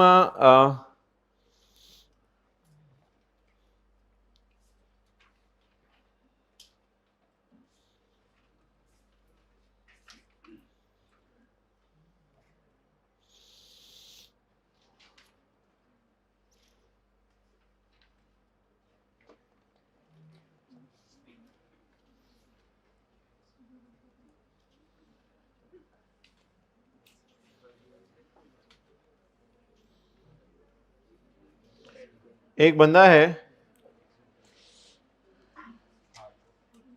खीरा, एक बंदा है वो कहता है कि मैं किसी ऐसी जगह पे काम कर रहा हूं जहां बर्गर बेचे जाते हैं। यानी मिसाल के तौर पे वो, चलो भाई ने बोल दिया Kentucky fried chicken, Kentucky fried KFC में, अल नजम फ्राइड चिकन नहीं, AFC नहीं, चलो। तो वो बंदा कहता है मैं KFC में काम कर रहा हूं, चलो फ्राई चिक्स कर लो फिर। एक बंदा कहता है मैं फ्राई चिक्स में काम कर रहा हूं, तो मुझे वहां पर बर्गर मिलता है, मुझे वहां पर बर्गर खाने को मिलता है। मैं वहां पर कैशियर हूं, मैं वहां पे सेल्स मैनेजर हूं, मैं वहां पे जो है वो कुकिंग का काम करता हूं, मुझे वहां पे बर्गर मिलता है खाने को। कैचअप मुझे घर से लानी पड़ती है, वो नहीं कंपनी वाले देते। अब इसको एक बेनिफिट मिल रहा है, किसकी तरफ से? एम्प्लॉयर की तरफ से। किसकी तरफ से? इसमें 2 अरेंजमेंट हो सकते हैं, इसको फ्री भी मिल सकता है और सब्सिडाइज्ड भी मिल सकता है। अगर फ्री मिलेगा तो कितने पैसे पे किए इसने? 0। सब्सिडाइज्ड मिला तो इसने पे किया 150 रुपये। बाजार में ये बर्गर है कितने रुपए का? मिसाल के तौर पे 400 रुपए का। तो 400 वाली चीज कितने में मिली? तो बेनिफिट कितना हुआ? 400 वाली चीज कितने में मिली? बेनिफिट कितना हुआ? 250। इनकम फ्रॉम सैलरी में कितना ऐड होगा? लॉ मेकर कहता है कि अगर आप एक शर्त पूरी कर दो तो ये बेनिफिट आपको मैं माफ कर रहा हूं। एग्जेम्पशंस हमने पढ़नी शुरू कर दी हैं। लॉ मेकर कहते हैं अगर एक शर्त पूरी कर दो तो मैं आपको ये बेनिफिट माफ कर देता हूं, बल्कि 2 शराइत पूरी करो। पहली शर्त ये कि ये बर्गर ड्यूटी आवर्स में मिले। ये नहीं कि ड्यूटी खत्म हो गई और घर जाके बैठे हो, बर्गर खाने को दिल चाह 2 घंटे बाद आके कह रहे हो यार मुझे जरा बर्गर बना के दे दो, ये नहीं, ड्यूटी आवर्स में खाना है। 8 से 4 आपकी ड्यूटी है, तो उसी के दौरान आपने बर्गर खाना है। और दूसरी शर्त यह है कि आपने ये बर्गर दुकान पे बैठ के दूसरी शर्त यह है कि वो ऑर्गेनाइजेशन कस्टमर्स को वही चीज़ डिलीवर कर रही हो जो आपको खिला रही हो, यानी कि आपके लिए अलग से पीसी से खाना नहीं आ रहा, बल्कि वही ऑर्गेनाइजेशन आपके ड्यूटी आवर्स में जो कस्टमर्स को खिला रही है बर्गर, वही आपको भी एक खिला दिया। वही वाला नहीं मैं कह रहा हूं, तो जो कस्टमर्स को खिला रही है वही आपको भी बेनिफिट दे दे, तो कहते हैं इसमें कोई मसला नहीं। सिमिलरली इस कॉलेज के अंदर कोई सिक्योरिटी गार्ड है या कोई टीचर है, तो उस टीचर या सिक्योरिटी गार्ड तो एम्प्लॉय है ना, तो उसका कोई बच्चा यहाँ आके सीए करने लग जाए। अब ये देखिए ये सीट खाली पड़ी है, मिसाल के तौर पे ये सीट खाली पड़ी है, यहाँ आके वो बैठ जाए, खाली ना भी पड़ी हो तो जगह बना लेता बंदा, ज़रूरी नहीं होता। अच्छा, तो वो आके यहाँ बैठ जाए, तो असूली तौर पे बाकी फीस पे कर रहे हैं 25,000 और वो पे कर रहा है ₹0, क्योंकि प्रिंसिपल साहब ने कहा है कोई नहीं यार, आपका ही बच्चा है, आप हमारे यहाँ फंक्शनल उर्दू पढ़ाते हैं, तो कोई नहीं आपके बच्चे को हम इधर पढ़ा देते हैं, सीए करा देते हैं, कोई मसला नहीं।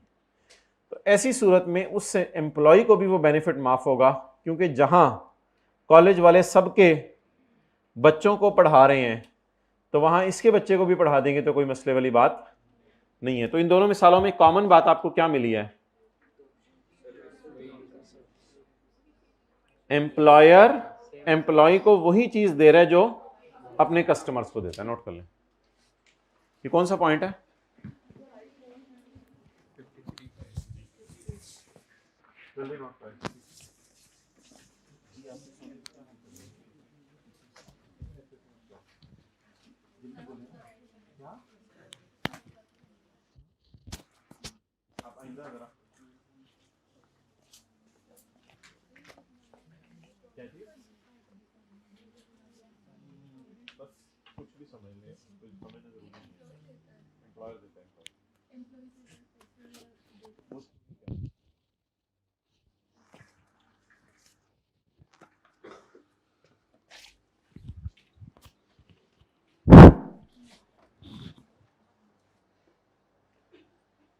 रिजल्ट डाउनलोड करके शायद आपने देखा हो, ऐसे भी लोग थे जिनके 4-4 पेपर पास हो रहे हैं, लेकिन कोई ज़्यादा जज्बाती होने की ज़रूरत नहीं, ये एक्सेप्शनल केसेस होते हैं। ये नहीं कि आप भी 4 को बंदा 4 उठा ले, आराम से 3-3 करके चलें, 3-3-2, हाँ उठा सकते हैं 4 जो बच्चे माशाल्लाह अपने आप को समझे कि यार मैं कर सकता हूँ, मैं मना नहीं कर रहा इस बात से, लेकिन बताने का मकसद ये है कि करने वाले फिर 4-4 भी कर लेते हैं। 5 वाला भी क्यों था? अलाउ नहीं। असूली तौर पे पहली सूरत में बेनिफिट ज़्यादा मिल रहा है, जिसको आप कहते हैं ना मुफ्ता लगा हुआ है, और दूसरी सूरत में बेनिफिट अब ज़्यादा मिले या कम मिले से कोई फर्क। असूल क्या है बोलें जी? एक्सेलेंट, ये माफ हो जाएगा सब कुछ। पढ़ें, नोट कर लिया?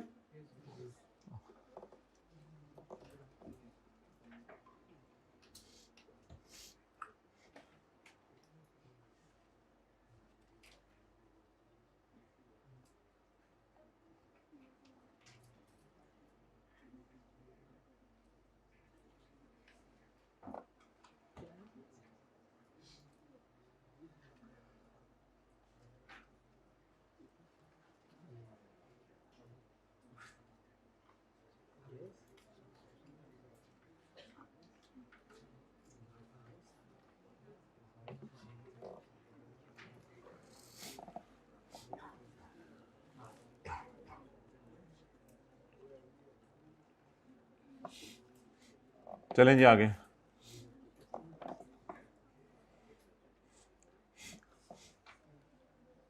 द फॉलोइंग परक्विजिट्स क्या होता है? फायदे।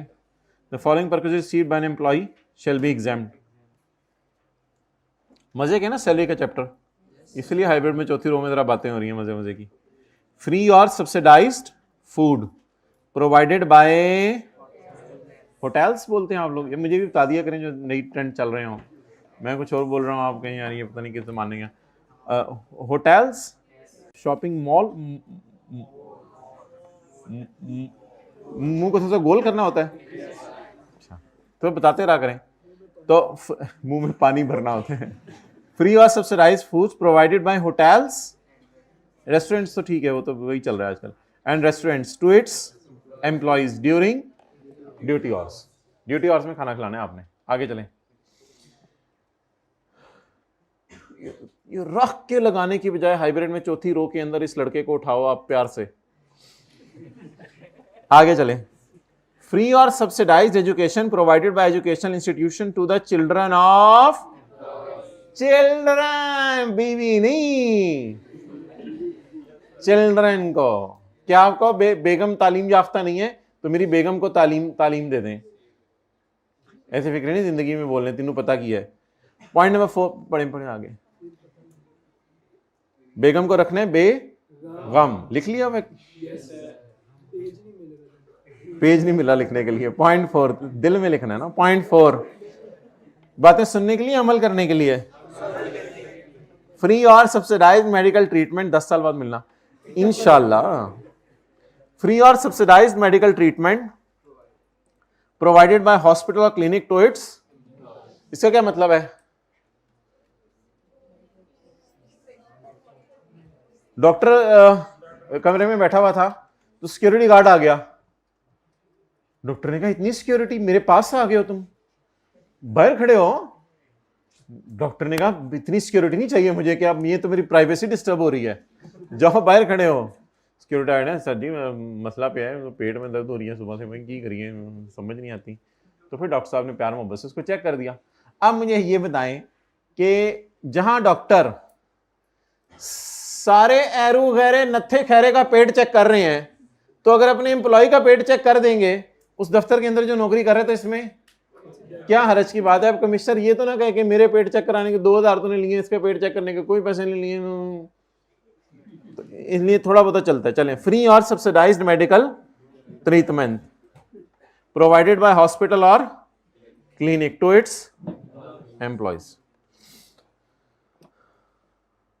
बहुत से घर आज के ज़माने में अल्हम्दुलिल्लाह ऐसे हैं, 1400 साल पहले जो बातें होती थी वो उन घरों में होती हैं।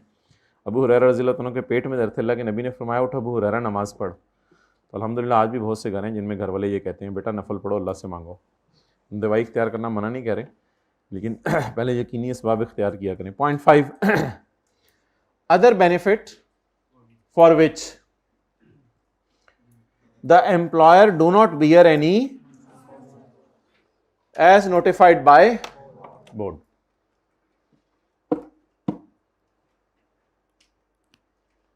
अच्छा, इन तीनों सिनेरियोज में देखें कोई मार्जिनल कॉस्ट नहीं बियर करनी पड़ी। आप लोगों ने कहा था पूरा सेशन नहीं बोलना, खड़े हो जो दोनों।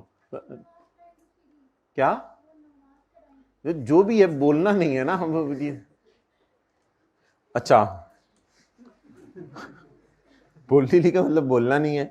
Other benefit for which employer do not bear any, मिसाल दें कोई हाथ खड़ा करके, ये क्या मतलब है? किस फिक्रे का मतलब क्या है जी बताएं जी। एक्स्ट्रा कॉस्ट इनकर नहीं करनी पड़ी। देखना पहली मिसाल में भी जहां इतने बर्गर बन रहे हैं तो वहां इसके लिए बर्गर खरीदने के लिए कितना खर्चा करना पड़ जाएगा। थोड़ा बहुत तो है ही, ये मैं नहीं कह रहा कि बिल्कुल भी नहीं है, लेकिन कितना खर्चा, जहां इतनी बल्क क्वांटिटी में बर्गर आ रहे हैं तो इसके लिए भी आ जाएगा तो क्या होगा।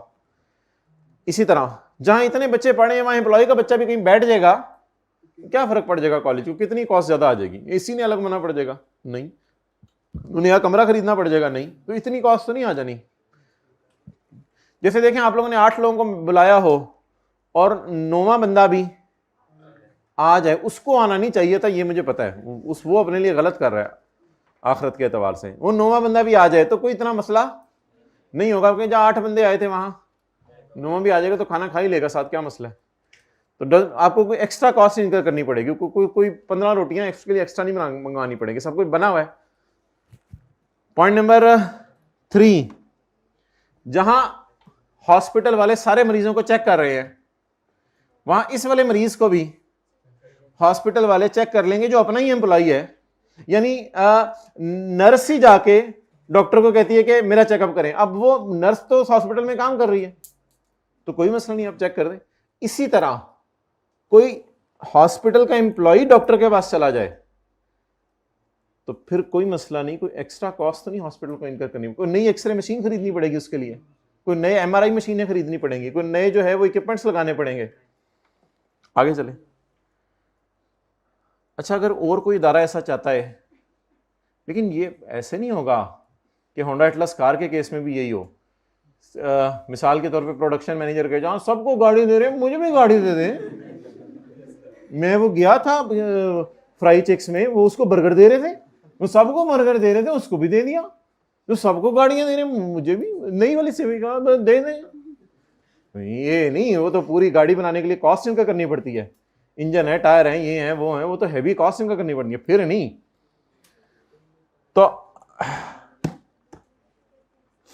पॉइंट 1 भी होता था, वो डिलीट हो गया हुआ है, अब लॉ मेकर ने वो खत्म कर दिया। पॉइंट 1 ये होता था कि हवाई जहाज वाले जहां सबको लेके जा रहे हैं बाहर के मुल्क में जहाज बना के, तो जहाज जो बाहर बना हुआ है, मैं उसकी बात कर रहा हूँ, अजीब लोग। तो हवाई जहाज वाले जहां सबको लेके जा रहे हैं, वहां अगर हम एम्प्लॉय को भी ले जाएंगे तो इसमें क्या हर्ज है, लेकिन वो पॉइंट 1 अब डिलीट हो गया हुआ है। अच्छा, पॉइंट 5, अगर कोई इदारा ये साबित कर दे कि मुझे बेनिफिट देते हुए ज़्यादा खर्चा इनकर नहीं करना पड़ता, तो खैर है। मिसाल के तौर पर वारिद वाले कहते हैं कि हम सबको कॉल करने की सहूलत दे रहे हैं, सबको मैसेज करने की, व्हाट्सएप इस्तेमाल करने की सहूलत दे रहे हैं, लेकिन अपने एम्प्लॉय को मुफ्त में दे रहे हैं सहूलत, तो ज़्यादा खंबे लगाने पड़ेंगे कि एम्प्लॉय ने कॉलें करनी है, खंबा लगाओ, 8-8 घंटे लगा रहता है फ़ोन पे। एम्प्लॉय के लिए कोई नए इंजीनियर हायर करने पड़ेंगे कि वो खंबे की मेंटेनेंस कॉस्ट, तो जहां उस खंबे के ऊपर 4000 पहले ही लोग कॉलें करके उसको कनेक्ट यूज़ कर रहे हैं उसकी सर्विसेज के, तो वहाँ एम्प्लॉय भी 4000 एक नंबर पे यूज़ कर लेगा, उससे क्या फ़र्क पड़ जाएगा। तो अगर ऐसा कोई इदारा हो, जैसे मैंने वारिद की मिसाल दे दी, जो ये साबित कर दे हुकूमत को जाके क्या कि मैं एम्प्लॉय को वही फायदा दूंगा जो कस्टमर्स को दे रहा हूं, तो मेरे एम्प्लॉय को ये बेनिफिट इनकम में ऐड। लेकिन ऐसा करने के लिए आपको क्या करना पड़ेगा, बोर्ड से नोटिफाई कराना पड़ेगा, फेडरल बोर्ड ऑफ रेवेन्यू से इजाजत लेनी पड़ेगी, वरना नहीं। Okay, let's have some H2O together, please arrange H2O for you and for your friend. Pour it in glass, ये पोर इट का लफ्ज होता है, पता नहीं कौन सा होता है, आपको जरा, हमने असल में FSC की हुई है, आप लोगों ने जरा ज्यादा बेहतर, आप लोग भी वही किया है। चल, मेरा तेरा एक ही काम है, बाकियों को कह रहा हूं। पानी पिए जी, हाइब्रिड में प्लीज पानी पिए, माना करें बात ना, एक कतरा ही पी ले हमेशा।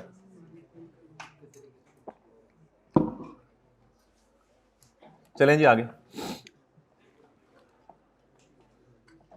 शुक्रिया भाई, इतने मानने वाले बच्चे हैं, आगे चलें। अच्छा जी, अब हॉस्पिटल से बाहर निकल आए। एक बेनिफिट होता है कि एम्प्लॉयर एम्प्लॉय को कहता है कि इलाज की सहूलत मेरी तरफ से। सर मैं आपको बीमार लग रहा हूं, चुप बस जा तू, इलाज की सहूलत मेरी तरफ से। इसको कहते हैं फ्री मेडिकल ट्रीटमेंट, यानी मुफ्त इलाज। तो मुफ्त इलाज कोई बाहर का बंदा फी सबीलिल्लाह नहीं कर रहा, बल्कि एम्प्लॉयर फी सबीलिल्लाह सिर्फ अल्लाह को खुश करने के लिए एम्प्लॉय का इलाज करा के दे रहे हैं, यार मैं इसका इलाज मुफ्त में करा दूं, बेचारे का देख क्या हाल हुआ है, इसका इलाज मुफ्त में करा दूं।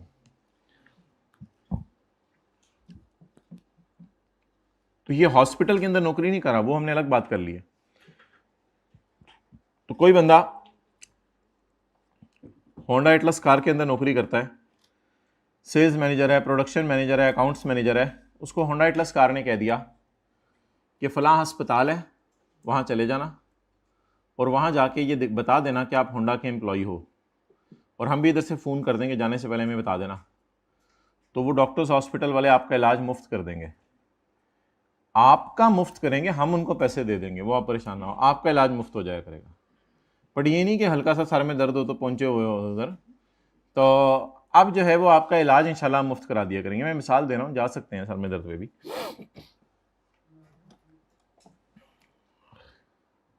मेडिकल फैसिलिटी, तो इसका क्या मतलब कहेगा एम्प्लॉय, क्या कहेगा, मुझे क्या मिल गई है। लेकिन एक और ऑप्शन भी तो हो सकती है, मेडिकल फैसिलिटी आप ना दें, आप उसे कहेंगे जाओ, जाके अस्पताल में दिखाओ, दिखा के डॉक्टर का बिल लाओ। ये मोबाइल इनको जरा कह दे थोड़ी देर बाद इस्तेमाल कर लीजिएगा इंशाल्लाह, अभी खुला टाइम है इंशाल्लाह, 23 घंटे हैं कल की क्लास तक, अब जितना मर्जी जाओ, जाके अस्पताल में दिखाओ और वहां डॉक्टर का बिल लेके आओ, वो बिल मुझे लाके दिखाओ, वो बिल मैं आपको क्या कर दूंगा, अब क्या होगा, ये 2 सिनेरियोस बन गए। आगे क्या बात लिखी हुई है, it is provided as per terms of employment. का मतलब यह है कि जैसे शादी हो रही होती है तो निकाहनामा लिखा जाता है, जैसे आप फीस जमा करा रहे होते हैं तो एक फॉर्म भरा जाता है। तो जिस वक्त एम्प्लॉयर एम्प्लॉय जिंदगी में पहली दफा मिले थे और नौकरी का मुआहदा नामा लिखा हुआ था, उस मुआहदे नामे में वाज़े तौर पे लिखा होना चाहिए मैं तुम्हें मुफ्त इलाज की सहूलत दूंगा, उस मुआहदे नामे में वाज़े लिखा होना चाहिए।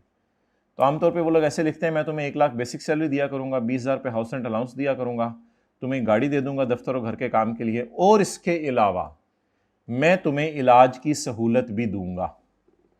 अगर ऐसा फिक्रा आपने लिख दिया टर्म्स ऑफ एम्प्लॉयमेंट में निकाहनामे के वक्त, यानी दोनों के एग्रीमेंट के वक्त लिख दिया, तो लॉ मेकर कहते हैं मुझे कोई मसला नहीं, मैं आपकी सारी अमाउंट क्या कर रहा हूं, जो भी आपके इलाज पे 1 लाख रुपया खर्चा आया, 2 लाख आया, सर्जरी होगी बेचारे की, कोई ऑपरेशन हो गया, एक्सीडेंट हो गया, 8 लाख खर्चा आया, सब माफ है।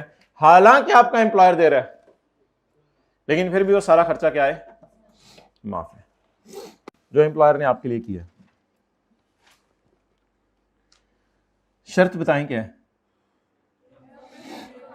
Provided that national tax number of the hospital or clinic, family को भी मिल सकता है, और clinic as the case may be is given. अस्पताल का क्या बताना है आपने, is given and employer also certifies and attest the medical और एम्प्लॉयर उस बिलों के ऊपर क्या करे, साइन भी करे।